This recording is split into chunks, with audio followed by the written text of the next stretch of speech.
दोस्तों, आज से एक नई सीरीज स्टार्ट कर रहा हूं, wild life adventure Tipu Sultan of the Shivaliks. इसमें शिवालिक्स लिखा है, शिवालिक। शिवालिक की पहाड़ियां वही हैं जहां पे अपना रिजॉर्ट है, जंगली रिजॉर्ट, वो भी शिवालिक की पहाड़ियां ही हैं।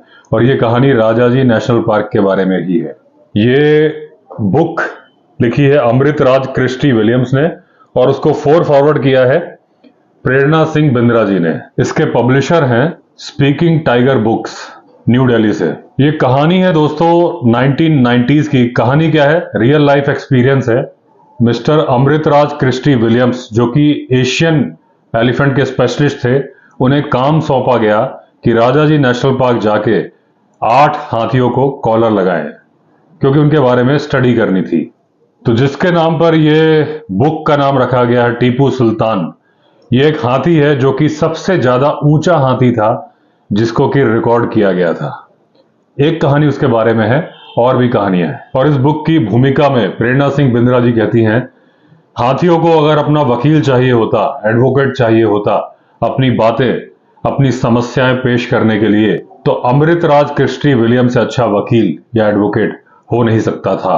और ये बुक उन्होंने ही लिखी है, यानी कि हाथियों की असली बातें, असली समस्याएं आपके सामने आएंगी। क्रिस्टी विलियम्स जी ने जब एक इंस्टीट्यूट ज्वाइन किया अपनी स्टडीज करने के लिए हाथियों के बारे में, तो उनको काम सौंपा गया कि नॉर्थ ईस्ट जाके गारो हिल्स पर हाथियों के बारे में स्टडी करो, क्योंकि क्रिस्टी विलियम्स जी की स्टडी थी रिसर्च की। अब क्रिस्टी विलियम्स जी ने 1 साल तक गारो हिल्स पर हाथियों के बारे में अध्ययन किया और रिसर्च की। उनको बहुत सारे काम सौंपे गए थे। उनमें से एक काम यह था कि हाथियों के सूटेबल कॉरिडोर्स फाइंड आउट करने हैं, और दूसरा एलिफेंट रेंजेस के बारे में पता करना है। उसके बाद क्रिस्टी विलियम्स जी राजाजी नेशनल पार्क आए और उन्होंने हाथियों के बारे में रिसर्च चालू की। हालांकि राजाजी नेशनल पार्क 1983 में बना था जहां तक है, और यह राजाजी टाइगर रिजर्व बना है 2015 में। लेकिन उसके पहले थी Rajaji wild life sanctuary. Rajaji national park में क्रिस्टी विलियम्स जी को काम सौंपा गया 8 हाथियों को रेडियो कॉलर पहनाने का। उसमें से 4 फीमेल थीं और 4 थे सॉलिटरी बुल, यानी कि एक कड़ हाथी। अब जो रेडियो कॉलर्स थी बाहर से मंगाई जानी थी और कुछ जरूरी परमिशंस रिक्वायर्ड थी। इन सबको करने में 1 साल का टाइम लग गया और क्रिस्टी विलियम्स जी बेताब हो रहे थे राजाजी जाने के लिए। दिसंबर 1995 का महीना था।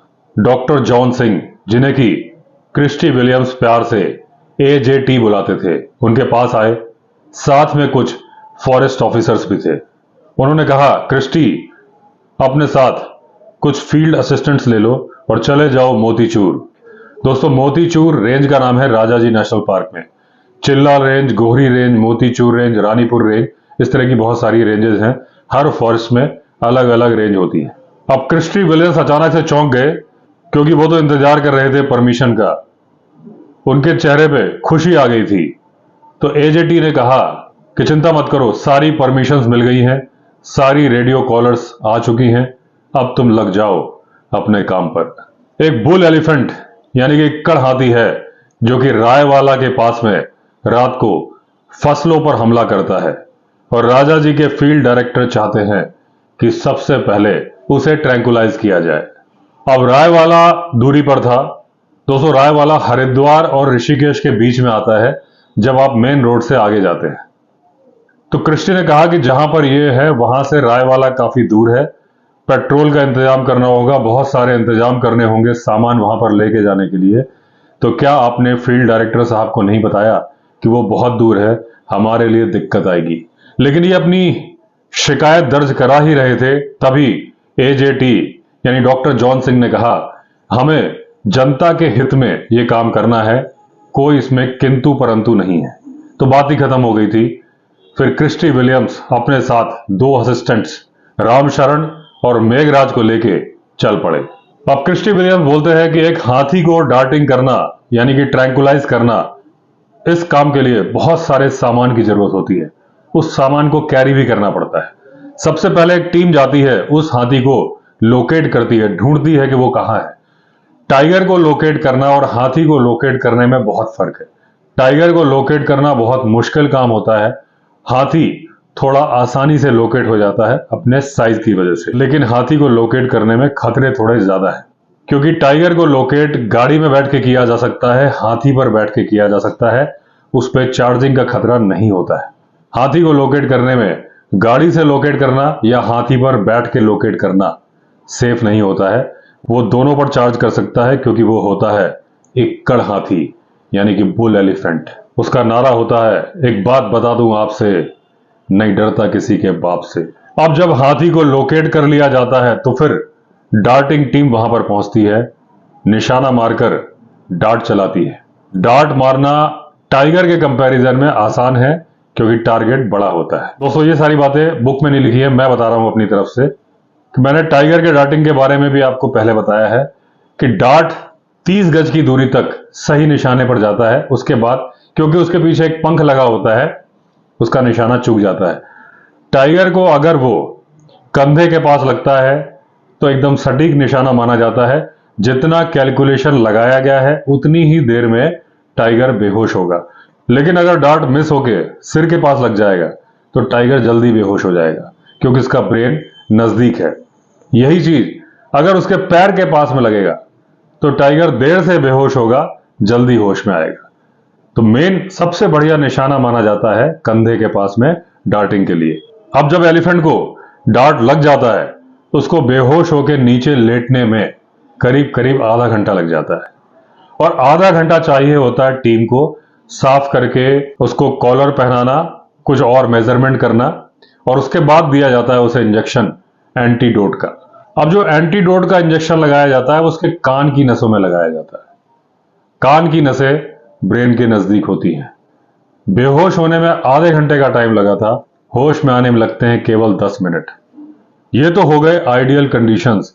बहुत सारी ऐसी चीजें होती हैं जो किसी भी स्पेशलिस्ट के हाथ में नहीं होती, उनको बस उससे निपटना आना चाहिए। अब इन्होंने 2 रेडियो कॉलर्स रख लिए, 2 रिसीवर्स रख लिए, और बहुत सारा सामान जो टूल किट थी वो रख लिया एक जिप्सी में। क्रिस्टी का बोलना है कि जिप्सी सबसे ज्यादा भरोसेमंद ऑफ रोडर है जंगल में। अब क्रिस्टी सोच रहे थे कि जो इनका प्रोजेक्ट है, इस बुल एलिफेंट को कॉलर पहनाना, जो कि फसलें बर्बाद कर रहा था, कितना उपयोगी होगा नहीं मालूम, लेकिन शायद डॉक्टर जॉन सिंह मुझसे बेहतर जानते हैं। अब 9 दिसंबर 1995 को क्रिस्टी वहां पर पहुंच गए, फॉरेस्ट रेस्ट हाउस में अपना सामान रख दिया और निकल पड़े उस इलाके का मुआयना करने के लिए जहां पर माना जाता था कि आता है बुल एलिफेंट। ये क्रिस्टी का पहला कॉलरिंग ऑपरेशन था और ये उसे बहुत ही अच्छे से करना चाहते थे, तो निकल पड़े रिसर्च पर कि देखूं कहां कहां कैसे कैसे किस तरह से नुकसान किया है बुल ने। अब जो पश्चिमी हिस्सा था, western part Rajaji national park का, उसे पूर्वी हिस्से यानी ईस्टर्न पार्ट से अलग करती थी गंगा जी। अब पश्चिमी और पूर्वी हिस्से के बीच का कनेक्शन था मोतीचूर रिवर, सोंग रिवर और इस तरह की बहुत सारी रिवर, छोटी छोटी रिवर। और ये बुल एलिफेंट अपनी कार्रवाई कर रहा था वेस्टर्न पश्चिमी हिस्से में राजाजी नेशनल पार्क के इसी तरह के कॉरिडोर में। इस एरिया में एक आर्मी कैंटोनमेंट एरिया भी है, बहुत सारे गांव हैं और बहुत ही उपजाऊ खेत भी है। दोस्तों, यहां पर मैं बता दूं, जिस इलाके की बात चल रही है वहां पर मेरा एक घर भी है, छिद्दरवाला में। रायवाला से 6 किलोमीटर की दूरी पर है छिद्दरवाला, और सोंग नदी छिद्दरवाला गांव के अंदर से ही बहती है, और जो उपजाऊ खेत हैं वो भी उसी इलाके के हैं। तो जहां की मैं स्टोरी पढ़ रहा हूं वहां पर मेरा अपना घर है। अब जो ये नदियां हैं, इसमें से ज्यादातर नदियां मानसून में पानी कैरी करती हैं, बाकी पूरे साल बड़े बड़े पत्थर होते हैं। अगर सोंग नदी जो कि छिद्दरवाला के अंदर से बहती है उसकी बात की जाए, पानी तो साल भर होता है, लेकिन एक पतली सी स्ट्रीम जारी होती है, बाकी पूरे बोल्डर्स ही होते हैं, यानी कि हाथी के चलने के लिए पर्याप्त जगह है। अब इस कॉरिडोर के एक तरफ है हरिद्वार, एक तरफ है ऋषिकेश, भारत की 2 पवित्र नगरियां। एक रेलवे ट्रैक भी यहां से जाता है। इस इलाके से एक हाईवे जाता है। कार, ट्रक, बस के हॉर्न, रेलवे इंजन के हॉर्न बहुत ही पावरफुल हॉर्न होते हैं, बहुत ज्यादा शोर होता है, और एक बहुत ही बहादुर हाथी होगा ये बुल एलिफेंट, जिसने कि चुना इस इलाके को अपना कार्रवाई क्षेत्र या फिर अपना घर। अब फॉरेस्ट गार्ड ने क्रिस्टी को बताया कि जिस एलिफेंट की तलाश में हम हैं बहुत बड़ा हाथी है, बहुत ही दिलेर हाथी है, हर सर्दियों में यहां पर आता है। दोस्तों यहां पर मैं कुछ एक्स्ट्रा बात बता दूं आपको। हाथी बहुत समझदार होते हैं, बहुत ज्यादा इंटेलिजेंस होती है, ब्रेन का साइज बहुत बड़ा होता है। यहां तक माना जाता है कि क्या पता उनका दिमाग आदमी से भी ज्यादा तेज हो। इन्हें एक एक चीज, एक एक रास्ता पता होता है। एक मैं आपको एग्जाम्पल बता रहा हूं। हमारा जंगली रिजॉर्ट जो कि मोतीचूर रेंज में नहीं है, चिल्ला रेंज के नजदीक में है, गोहरी रेंज उसके नजदीक में है। राजा जी नेशनल पार्क से 700 मीटर दूर है। हमारे बगल में खेत है, आपने देखा है, वीडियो देखते ही हैं आप। तो जोशी जी का खेत है, उसमें हर मार्च के महीने में एक हाथी आता था, सिंगल सॉलिटरी बुल। उसके बहुत बड़े टस्क थे। उसका एक बार सीसीटीवी में रिकॉर्डिंग हुई थी। वो रिकॉर्डिंग मेरे पास थी, अब मिलती नहीं मुझे आजकल, पता नहीं कहीं किसी लैपटॉप में मिस हो गई या कहीं पड़ी होगी। वो हर मार्च के महीने में आता था और वो इतना चालाक था कि एक तरफ जब बाढ़ लगा देते थे, कटीली बाढ़ लगा देते थे जोशी जी, तो उसने, क्योंकि वो गेहूं उगाते थे, तो उसके पहले एक बार हो चुका था उस रास्ते से जिससे वो आना पसंद करता था। वो आया, जोशी जी की वाइफ खेत में सो रही थी खटिया डाल के, उनके चारों तरफ घूम घूम के सारी फसल खा ली, उन्हें पता भी नहीं चला, और सिर्फ खाट के नीचे की फसल छोड़ दी। इतने दबे कदमों से उसने काम किया और ना ही उनको कोई नुकसान पहुंचाया। सुबह जब वो उठी या जब भी उनकी नींद खुली, देखा कि पूरी फसल सफा चट है, केवल उनकी खाट के नीचे की फसल बाकी है और पूरे में हाथी के पैरों के निशान। जब उन्होंने बहुत मजबूत बाड़ कांटे वाटे लगाने शुरू कर दिए जिससे कि उसको तकलीफ हुई होगी, तो उसने चुना हमारे रिजॉर्ट का रास्ता। हमारे रिजॉर्ट में जहां वुड हाउस है वहां तक आया। हमें कैसे मालूम चला कि हाथी आया था? सुबह उसका गोबर मिला। जब उसका गोबर मिला तो सीसीटीवी फुटेज खंगाली गई। तो रात के 1:15 पर गेट से आया, बहुत बड़ा टस्कर था, मार्च का ही महीना था, उसके दांत बहुत बड़े थे, पेड़ों को छूता रहा, किसी पेड़ को कोई नुकसान नहीं पहुंचाया, बस ऐसा सूंड में लपेटता था और उसके बाद सीसीटीवी की रेंज से बाहर हो गया। वो नाले की दीवार फांद कर, जहां पर एक बार टाइगर का बच्चा आने का मतलब डाउट था कि टाइगर था क्या था जो आवाज आ रही थी, ठीक उस जगह से जोशी जी के यहां पहुंचा, फसल खाई, वापस चला गया। किस रास्ते से गया नहीं मालूम। तो उस स्पेसिफिक हाथी को मालूम था बरसों से कि यहां पर खेत है और यहां पर गेहूं उगाया जाता है। जब ये लोग परेशान हो गए तो इन्होंने गेहूं बोना ही बंद कर दिया। गेहूं की जगह बोने लगे सरसों। सरसों हाथी को बिल्कुल नहीं पसंद। उस हाथी ने आना बंद कर दिया। तो इतना चालाक होता है। सेम चीज यहां पर आ रही है। सर्दियों में ही उस इलाके में आता है, बाकी टाइम पर अपना कहीं पे भी जाता है। उसे मालूम है सर्दियों में मुझे मोतीचूर इलाके के खेतों में जाना है। अब ये बुल एलिफेंट रात को अपनी वारदात करता था और दिन में घने जंगलों में जाकर सो जाता था। उसे पूरा इलाका मालूम था। जंगल इस तरफ था, बीच में थे खेत, और वो उन खेतों में ज्यादा जाता था जहां कटी हुई फसल रखी थी। पिछली रात को जिस गांव पर उसने हमला किया था, उस गांव का नाम था कांड गांव। ये एक आर्मी कैंटोनमेंट एरिया था। जब क्रिस्टी और उनकी टीम वहां पर पहुंचे तो बहुत सारी भीड़ जमा हो गई। सारे के सारे लोग उत्साह में अपनी बात पहले बोलना चाहते थे, और जो सबने एक बात कॉमन बोली थी वो ये थी कि ये बहुत बड़ा हाथी है, यानी बिग एलिफेंट। और जो उसके पैरों के निशान थे उसको देखकर क्रिस्टी को मालूम चल गया बात सही है, ये बहुत बड़ा हाथी है। अब क्योंकि क्रिस्टी का हाथ हिंदी में उतना सही नहीं था, उनको समझने में काफी देर लगी कौन सा वो घर है या वो कौन सा खेत है जहां हाथी ने पिछली रात हमला किया था। अब मालूम चला कि खेत राम प्रसाद का था। तो उन्होंने बोला कि पूरी कहानी सुनाओ, क्या क्या हुआ था।